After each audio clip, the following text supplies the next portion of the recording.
तो दोस्तों कैसे हो। Welcome to Falcon Riders India. और देखो भाई लोगों, जैसे आपने टाइटल तो देख ही लिया होगा यूट्यूब का वीडियो का, लॉन्ग टर्म इश्यूज मतलब दिक्कतें। हाँ दोस्तों, मैं वी स्टॉर्म 250 की दिक्कतों की बात करने वाला हूँ और सीरियस लेवल पे करने वाला हूँ और सिर्फ दिक्कतों की बात करूँ। कोई झोल नहीं है इसमें, कोई गड़बड़ नहीं है। तो देखो भाई, अब तो अर्नब गोस्वामी जब सरकार के अगेंस्ट बोलने लगे तो मेरे को तो वी स्टॉर्म 250 के बारे में भी कुछ बोलना चाहिए। नहीं, जब इतना कुछ हो गया है तो ये तो बहुत छोटी सी चीज़ है।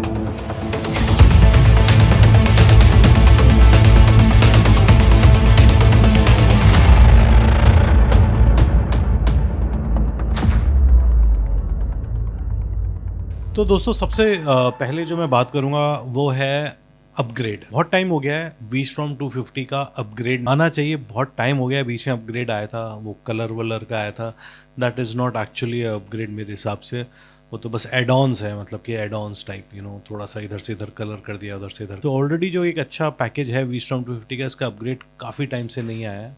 और अपग्रेड मतलब जो मैं एक्सपेक्ट कर रहा हूँ, जैसे मैं ऑलरेडी एक वीडियो बना चुका हूँ कि भैया एक तो अब सब में आ चुका है, एक तो कलर्ड टीएफटी आ जाए, कलर्ड एलसीडी स्क्रीन आ जाए कलर्ड, ठीक है, वो एक ज़रूरी है।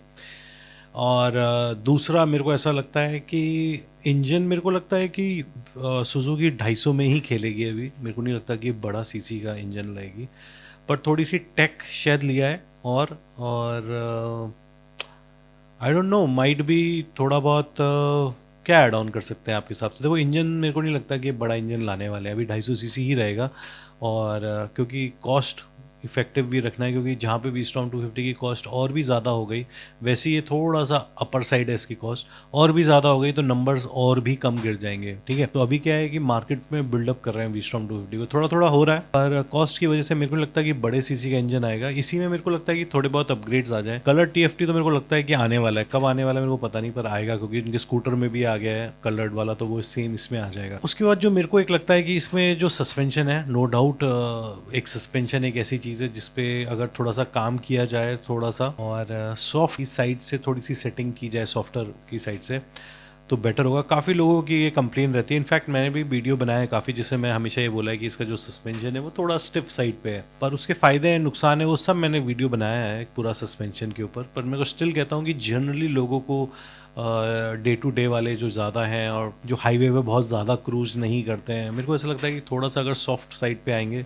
तो थोड़ा सा ज़्यादा मास को अपील करेगा। ठीक है, पर फिर वो उनको तीनों अपनी बाइक्स में लाना पड़ेगा, मतलब जिक्सर एसएफ में भी, जिक्सर में भी और इसमें भी, क्योंकि तीनों में सेम ही शॉकर्स हैं। तो एक सस्पेंशन मेरे को ऐसा लगता है कि जिसपे कंपनी को फटाफट कुछ लाना चाहिए। सॉरी, कैमरा हिल गया मेरे पैर लगने से पूरा, कोई बात नहीं। हाँ अब ठीक है। जैसे कि मैंने अपग्रेड नहीं बताया, एक और भी चीज़ है, बहुत ज़्यादा अगर अपग्रेड हो जाता है ना तो ऐसा लगने लगता है कि आपकी बाइक पुरानी होगी। तो अभी क्या है कि मेरी वी स्टॉर्म ठीक है 4 1 साल हो गए, पर अभी भी ऐसा लगता है कि जो नई आ रही है वो भी ऐसी आ रही है। तो जो ऑलरेडी कस्टमर्स है उनका दिल नहीं टूटता है पर जो और बनने वाले हैं उनको लगता है कि कुछ नया है, नया है।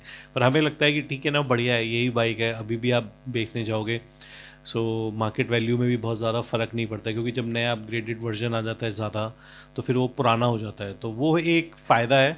और इससे थोड़ा सा ये भी रहता है कि कंपनी ना बहुत जल्दी जल्दी अपग्रेड्स नहीं लाती। उसके प्लस साइड्स अगर मैं बताऊँ, वैसे आपने बोला था कि सर आज सिर्फ नेगेटिव बताओगे, नेगेटिव बता दिया, नेगेटिव में पॉजिटिव बता रहा हूँ कि थोड़ा सा ना लोगों को लगता है कि यार मैंने अभी कोई चीज़ ली, जैसे आईफोन है हर साल नया आ जाता है, अभी लिया था पता चला अगला हो गया, ये तो पुराना हो गया। तो वो भी थोड़ा सा मेरे को नहीं लगता कितना सही है।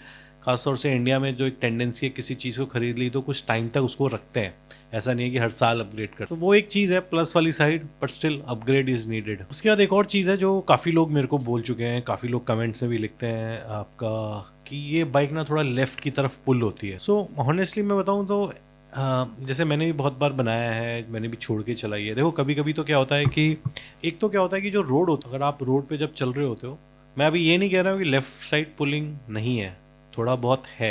कभी कभी वो किसी किसी को ज़्यादा लगती है, क्योंकि जो रोड्स जब आप हाईवे पे चलते हो ना तो वो बिल्कुल स्ट्रेट नहीं होती हैं, वो हल्का सा ऐसे बेंड होती हैं, मतलब कि बीच से थोड़ा सा स्लोपी होती है बाहर की तरफ, बाहर की तरफ, जिससे कि जो सड़क पे पानी वानी पड़े वो बाहर निकल जाए।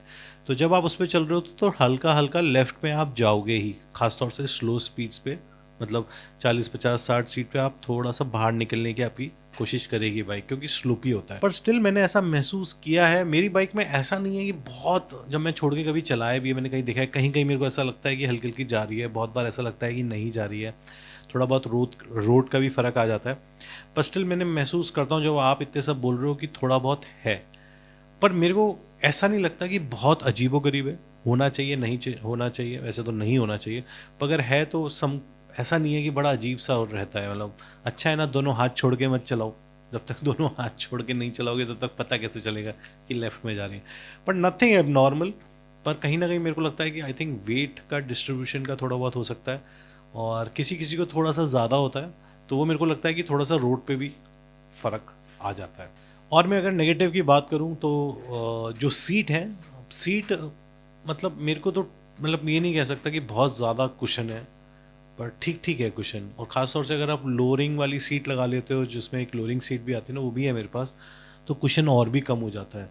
सो फिर तो आपको मतलब एक एक्स्ट्रा कुशन वाली सीट या एयर सीट या जेल सीट कुछ लगानी पड़ेगी अगर आप लॉन्ग राइड्स पे जा रहे हो। शॉर्ट राइड्स पे मेरे को नहीं लगता कि कोई दिक्कत है, पर लॉन्ग राइड्स में आपको थोड़ी सी स्टिफनेस हो सकती है, एंड उसके लिए आप जेल सीट या एयर सीट्स जो आती हैं वो खरीद सकते हो। मैं जेल सीट यूज़ करता हूँ। अब कहने को तो देखो भाई, मैं ये भी कह सकता हूँ कि यार इंजन बड़ा लिया हो थोड़ा सा मज़ा आएगा। कुछ लोग खरीद सकते हैं, कुछ लोग नहीं खरीद सकते हैं, और मुझे नहीं ऐसा लगता कि कंपनी जो वी-स्टॉर्म 250 है ना, वो बड़े बहुत लिमिटेड लोगों के लिए ये बाइक के बारे में सोच रही है, वो मासेस के बारे में सोच रही है। सो मेरे को नहीं लगता कि कोई बड़ा पावर की आने वाली है। कोई अलग वर्जन आ जाए इनकी 400-500 सीसी में, वो भी मेरे को नहीं लगता। आई थिंक अभी जो है 800 वाली है वी-स्टॉर्म DE जो 800 है, और ये 250 है। मेरे को नहीं लगता अभी आने वाले कुछ साल में कोई इनके बीच में कोई वी-स्टॉर्म आने वाली है। बाकी एक्चुअल में मेरे को कोई ऐसी कोई दिक्कत नहीं लगती, ठीक है। तो ये कुछ मेजर मेरे को कुछ दिक्कतें हैं। एक अपग्रेड होना चाहिए, सस्पेंशन भी थोड़ा काम होना चाहिए, सीट पे भी काम हो सकता है, एंड एक हैज़ार्ड स्विच होना चाहिए यार। वो मेरे को लगता है वो बटन दबा के चारों ब्लिंक होने लगते हैं ना, कभी कभी हम ऐसी जगह खड़े होते हैं खास तौर से टूरिंग पे, जब वो हैज़ार्ड का स्विच होना चाहिए। So that is one thing जो मेरे को लगता है इस बाइक में होना चाहिए। बाकी एंड में चलो ठीक है, इतना नेगेटिव बता दिया, अब इतना भी नाराज़ होने की बात नहीं है। एंड में थोड़ा सा पॉजिटिव बता देता हूँ। देखो भाई, मेंटेनेंस कॉस्ट इसकी कोई बहुत ज़्यादा नहीं है, सर्विस भी बहुत रीज़नेबल है, नॉर्मल जैसी बाइक्स की होती है। So nothing that. पार्ट्स भी बहुत महंगे नहीं हैं। कुछ लोगों को लगता है कि पार्ट्स की अवेलेबिलिटी का इशू है, पर ऐसा सच मेरे को आज तक कोई ऐसा कोई पार्ट की ज़रूरत पड़ी नहीं। देखो, जब कभी एक्सीडेंट हो जाता है किसी का, या कुछ चीज़ें एक्स्ट्रा टूट जाती हैं, फेयरिंग टूट गई, कुछ टूट गई, तो हर कोई डीलर ना हर चीज़ अपने पास नहीं रखता। कोई भी बाइक हो, मैं एक्चुअल बता रहा हूँ, अनटिल अनलेस वो हीरो होंडा स्प्लेंडर हो, बात अलग है। अदरवाइज़ कोई सी भी ब्रांड ना सर्विस सेंटर हर चीज़ें नहीं रखता। रेगुलर चीज़ें जो चलती रहती हैं, जैसे आपका इंजन ऑयल हो गया, ऑयल फिल्टर हो गया, ब्रेक पैड्स हो गए, चेन सेट हो गया, वायर्स हो गए, आपके एक्सीलेटर वायर, ये सब ये जो जनरल होने वाली चीज़ें वो सब मिल जाएंगी। पर उसके अलावा सब कुछ ज़्यादातर ऑर्डर पे ही मंगवाते हैं, मतलब मैंने तो ऐसे ही देखा है। बाकी एट द एंड भाई दोस्तों, रिलायबिलिटी बहुत है, reliability is the king, and वो एक चीज़ है जो मेरे को लगता है कि वी-स्टॉर्म 250 को खींच के लेके चल रही है अभी तक। पर कब तक खींच पाएगी, ये थोड़ा कंपनी को सोचना चाहिए। जल्दी जल्द कुछ ना कुछ मेजर अपडेट्स लाने चाहिए जो आपके यूज़र्स के लिए अच्छे हों, और सिर्फ गिमिक ना हो कि ऐसी कुछ इधर से उधर, इधर से उधर, जिसकी एक्चुअल में कुछ वैल्यू हो। ठीक है दोस्तों। सो एक छोटा सा वीडियो था, मेरे को लगा कि थोड़ी बहुत दिक्कतें हैं जो हैं वो तो आपको बतानी चाहिए। ठीक है। सो लव यू दोस्तों, बाय बाय, टेक केयर, चमकते रहो, मुस्कुराते रहो।